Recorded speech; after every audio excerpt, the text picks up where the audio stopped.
Hi everybody, welcome to Web 2.0 Part 2. This is Martin Coleman, your instructor.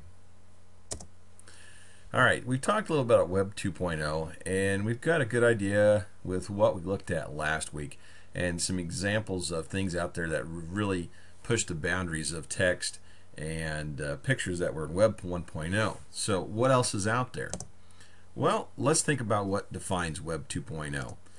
The big thing we've talked about is the communication and finding information that is now out there with things like YouTube, some of the messenger chat services, and different databases. So with that, let's explore a little bit. You know, when I look up things, I generally go to Google, Yahoo, or some search engine and just type them in, and I get a pretty good idea. So when we do that, we type in Web 2.0, what happens? Well, the first thing that happens is we get some examples listed, and the first ones at the top are generally the paid advertisements or the sponsored links. But the first thing we see is Web 2.0 out of Wikipedia. Well, what exactly is this Wikipedia, and what the heck's a wiki?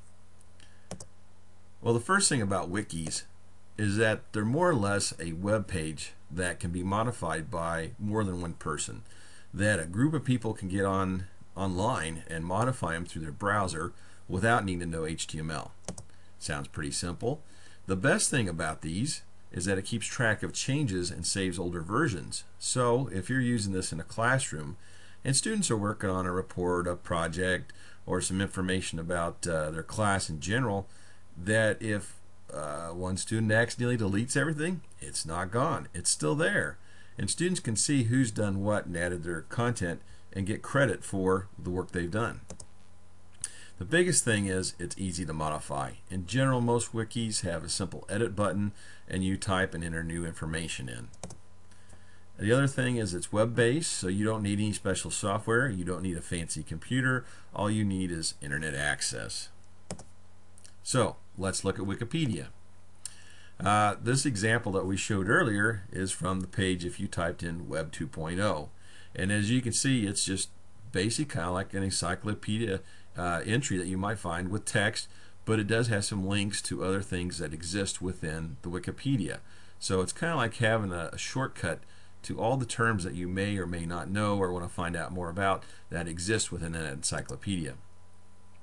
Wikipedia is probably the most famous wiki. But those who don't really understand or know about wikis may not even realize that it is a wiki. They just think it's the name or the title. And this encyclopedia isn't all from experts or people with PhDs. It's from people like you.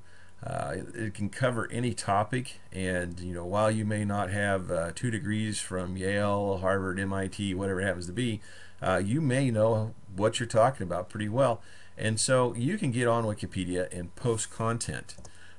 Anybody can get on there and put their information up, and it's generally checked to make sure that it's true and people aren't just posting up random gibberish or it's incorrect information, but it still is created by the public. So if you do use it as a source, you need to think about it and double check some of your facts if you're doing a report or a project or something like that.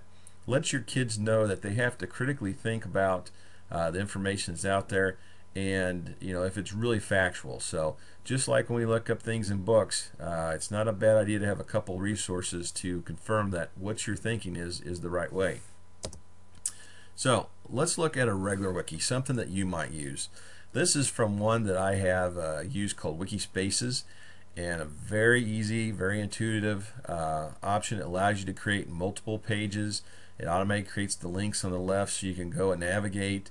When you want to edit a page, you click the edit this page link, and then it works like a word processor, and you save it and it automatically puts it up on the web, and you don't have to know any HTML. It's about as easy as you can get. So that's an example of kind of what the general wiki might look like. They will vary a little bit from different company to different company, but most of them, they're pretty much the same kind of standard style. The other thing we're talking about is a social bookmark. And with all these wikis and information and things that you're using in the classroom and you're getting students to start use, it's hard to keep track of it all. So the nice thing about these social bookmarks such as Delicious is that you can save them all online. in a sense, they're kind of like a wiki, but they're saving your websites, and you can keep little notes of what's on this page so you can flip through it. If you've ever had one of those little black books that you keep notes in, this is the digital version of it for websites.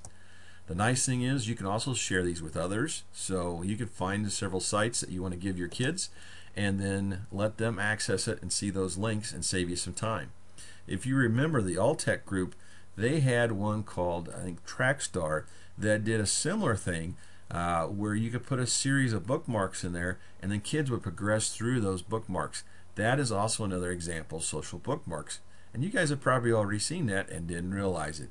So here are a couple new tools for Web 2.0, kind of get you thinking in a different route, and hopefully give you something to play with this week. So enjoy.